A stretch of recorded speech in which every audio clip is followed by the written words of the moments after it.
Can't see myself. Hey guys, welcome to. Hey guys, welcome to. Well, hey, it's okay because we've just I rebranded, know so it's tricky. we're still ironing out the kinks here. This is the elephant between us. Yes.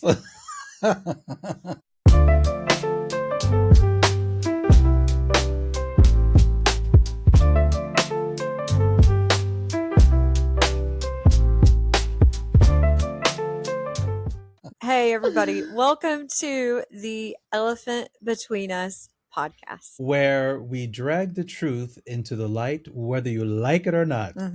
Because history don't care about your feelings. Not a lick.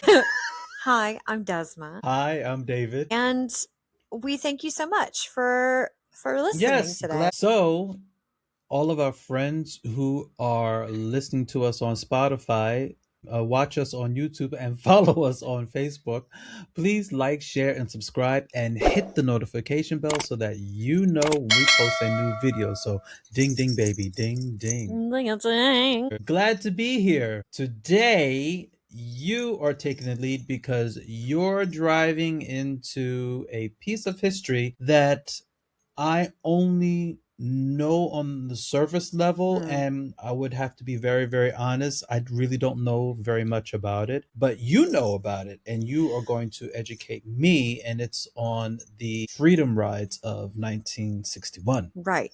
I didn't know about them either. And it was only when I studied in England in university that I learned about them. I would like to say that because I did not learn about them as a student in South Carolina.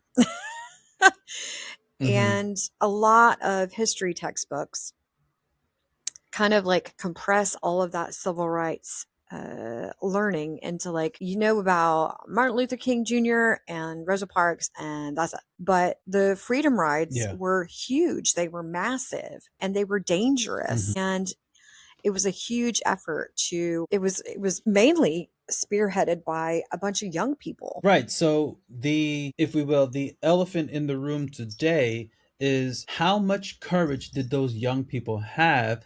It just to sit on a bus. Looking back, we heard about Rosa Parks. We've heard about the boycotting of riding on the buses, and it sounds so simple. You buy a ticket, you get on, but in 1961, we all know that it was really difficult for Black people, and it was much easier for white people. And because it was difficult for Black people, it was literally a matter of life and death. Right. It was. And in 1961, the Supreme Court they had ruled that segregation on interstate buses and terminals, it was unconstitutional. They did that with a case in Virginia, I think. No, they did that in 1960 in a case called Boynton versus Virginia.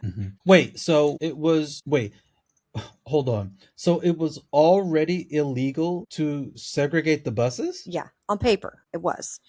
But southern states, you know how it was. They basically ignored federal law and kept Jim Crow. And meanwhile, the Kennedy administration was dragging its feet trying to enforce it because they didn't want to lose any political support, especially, with Southerners. Southerners, or because Kennedy was a Democrat. So we're saying Southern Democrats? Likely. Yeah. Southern Democrats. It would make sense. Okay. Because when you think of the Kennedy administration, you think more along the lines of, segregation, Jim Crow, total abolishment, zero tolerance. But to hear that his administration dragged their feet because they didn't want to upset Southern Democrats, that kind of pings a little. It would. It does. So the law was there, but basically nobody was enforcing it.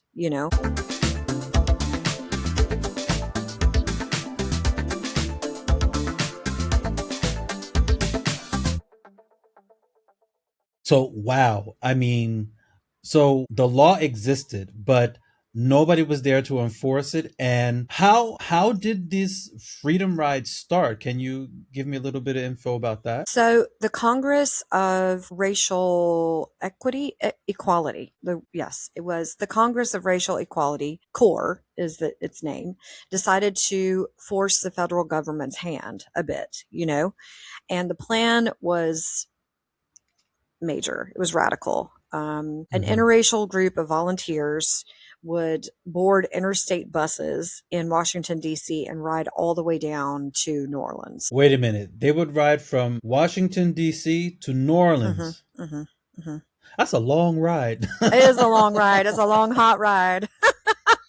And the black riders, they sat in the front Yeah. while the white riders rode in the Yep. back, Yep. or Yeah, they did. And oh, they used, like, along the way, they used like segregated restrooms, and they used lunch counters, and all the way down. And this, at every stop. yeah, and this started like May 1961.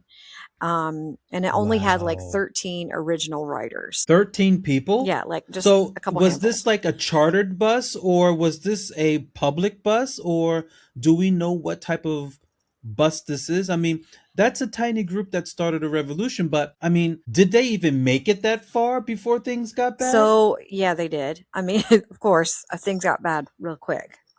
They faced a little trouble, as you can imagine, like up north, and Yeah. then as they traveled on, the real hit the fan in Alabama, um, on Mother's Day. Right. And I So mean, you can, on Mother's Day, what happened on Mother's so Day? like imagine Alabama, 1961, a bunch of people in Hmm. buses looking totally different. Whoa. First bus comes in from Anniston, right? Anniston, Alabama. Right. And it was surrounded by a big old white angry mob of people with like iron So bars and people knew chains about and these stuff. freedom rides. Yeah, they'd heard about them. And Oh, so okay, they okay, came in and like okay. smashed the windows and like slashed the tires and everything.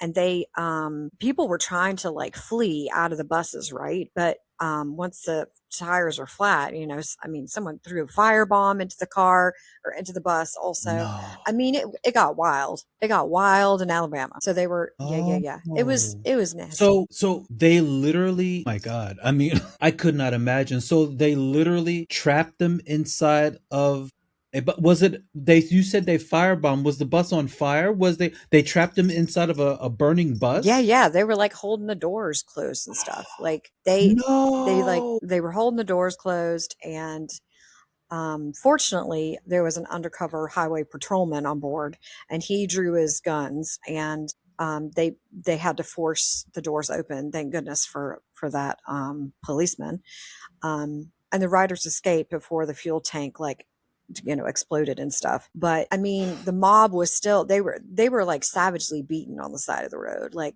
it was bad. It was real bad. And that was on Mother's Day. Can you imagine?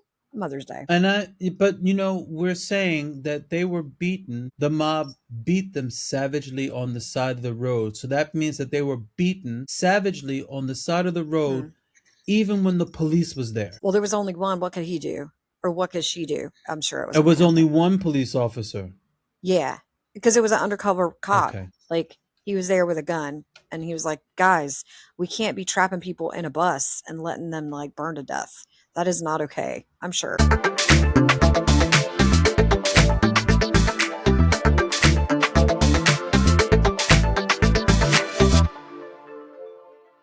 If you like what you're hearing, if you like what you're seeing, believe in kids and like, share, and subscribe. Jesus, that's horrifying. I mean, so what happened to the second bus?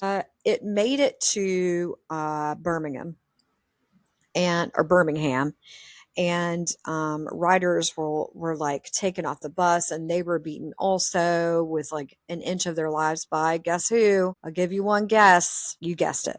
KKK. And sorry. And the local police chief that was there gave the Klan like 15 minutes with the riders before sending any officers, if you can imagine that. Like, Wait, hold on, hold on. He gave them 15 minutes to beat and terrorize these people before the yeah, police officially showed up. name was Bill Connor. Bull Connor was his name. So I don't know. I don't know. Like maybe he was part of the KKK. I don't know. But if you're giving somebody 15 minutes, if you're giving these people 15 minutes just to like beat on people that are just riding in a bus, That's I'm diabolical. just That saying. is diabolical. I mean, at this point, I can imagine that this core group had, they must have, did they stop the rides? They must have Yeah, stopped the yeah, they rides by did. then. They had to. The original riders were like so beaten up and brutalized. And no bus drivers wanted to take that responsibility, to take anybody else any further than Alabama. And um, they had to fly, basically, they had to fly to New Orleans. It looked like the movement was like done because, I mean, can you imagine? And then that's when something incredible happened. Like the students stepped in. Like students stepped in. Diane Nash, she was a 22-year-old student leader from Nashville. She organized volunteers from the Student Nonviolent Coordinating Committee. I mean, why keep it going after seeing that level of brutality? Well, they didn't want violence to stop the rides. If the message was the violence stops the rides, then like how can you defeat? You can defeat it with nonviolence, right? Like before Right. leaving Nashville, those students literally, some of them were writing their wills. Like they knew this was so important that Students. yeah, they were, Students were leave it to writing kids. wills. Leave it to kids. Kids will do it. Like, I don't worry about some of these kids these days. I feel like they're really smart. And that's always been the deal. Like the kids are always the ones that are like, "Hey, wait a minute. This is not okay." So anyway, they were writing the wills and they knew what they were getting into, you know? I mean, writing a will at 22 just to ride a bus. Dude, I mean, some of them were what like happens? 18 years old. I mean, real young. Seriously, but then I mean, well, what happens when what happens when the students took over? So with the students got involved, they're writing their wills, they're writing on this bus. So then what happens to these students? So then that's when the cool thing happened. Like because of this outrage, because people were like, "Oh my gosh, kids are getting involved. We really need to rethink this." That's when it's just exploded in size, right? So more students came to the South after riots in like Montgomery and the Attorney General Robert Kennedy finally sent marshals in and just for protection, right? But the strategy and the shift happened when they got to Mississippi. Mississippi is a Right, notoriously dangerous right, state, especially for people of color. right. So what did the state do? So like to avoid any international like bad press from those gnarly mob scenes, um, the government arrested the riders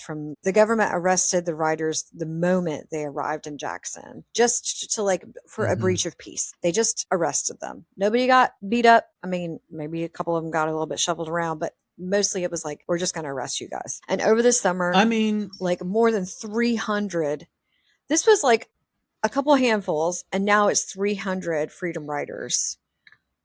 They were all thrown into the state penitentiary. Kids, like in a maximum you know what? security prison. I'm sorry, Des, but better penitentiary than dying.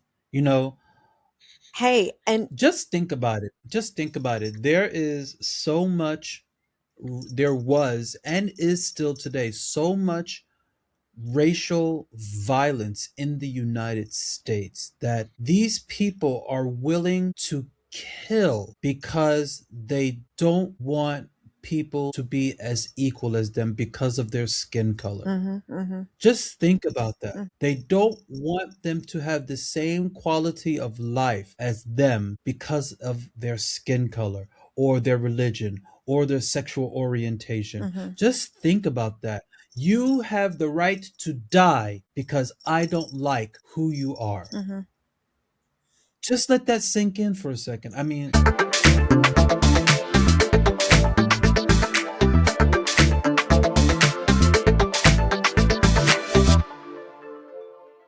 It's diabolical. And So did that crush the movement? it backfired like beautifully. The writers adopted the motto "No jail, no bail." You know, they were ready to like sit Jail, no bail. So jail, they no were bail. willing to rot in jail. Yep. And they were filling the cells and singing like freedom songs and all kinds of stuff through the bars. And all of this like clogged up the legal system, as you can imagine, because that's a mess of people Hmm. in the penitentiary they didn't have before. And core and SNCC, they kept sending more writers, more writers, more writers. So like people were, it started, Wow. it was like a flood. It was only a couple handfuls of kids and some adults, obviously. And So now that it's like literally, hundreds. yeah, and that literally broke the machinery of the system. So, well, so I mean, how did it finally end? So by September, the Kennedy administration couldn't take any more pressure. They were done. The Interstate Commerce Commission stepped in to act in September. Finally, can you imagine? It started in May and now it's September. The ICC officially banned segregation in all buses and all rail stations and everything. And by November 1st, the signs, the white only signs and colored only signs came down all across the American South just because of these Yeah. writers. Yeah, yeah. So, I mean, this is incredible. I had no idea. So, a few hundred young people forced the hand of the federal government simply by putting their bodies on the line. And Go young I people. applaud. And it wasn't just I applaud. it wasn't about the seat on the bus, right? It's the bigger picture. It was Mhm. like forcing Right. America to face its like own laws and to choose justice, you know? People Mhm. can't just be following the laws in one part of the country. You got like everybody's got to do it. And there's a it's hypocrisy as well. Right, right. So, I mean, I applaud. I applaud. Well, Go Desma, young people. thank you for, yes, go young people. And, thank you for bringing this elephant into the room today. I mean, as a big old elephant, because I had no idea. It was a heavy piece of history, but it was necessary to Yeah. learn about this. And some people already knew about this, it's necessary to remind Mm. them of what it takes to move things forward in this country. Yeah, definitely. And believe in those young people. They can move mountains. Well, thanks for listening, everybody. Yeah, thanks for educating us. So, all of our friends who are listening to us on Spotify, watch us on YouTube, and follow us on Facebook, please like, share, and subscribe, and hit the notification bell so that you know when we post a new video. So, ding, ding, baby, ding, ding. We hope you guys have a fantastic week. Absolutely. And we will see you next week on The Elephant Between Us. Ding. Bye. Deuces.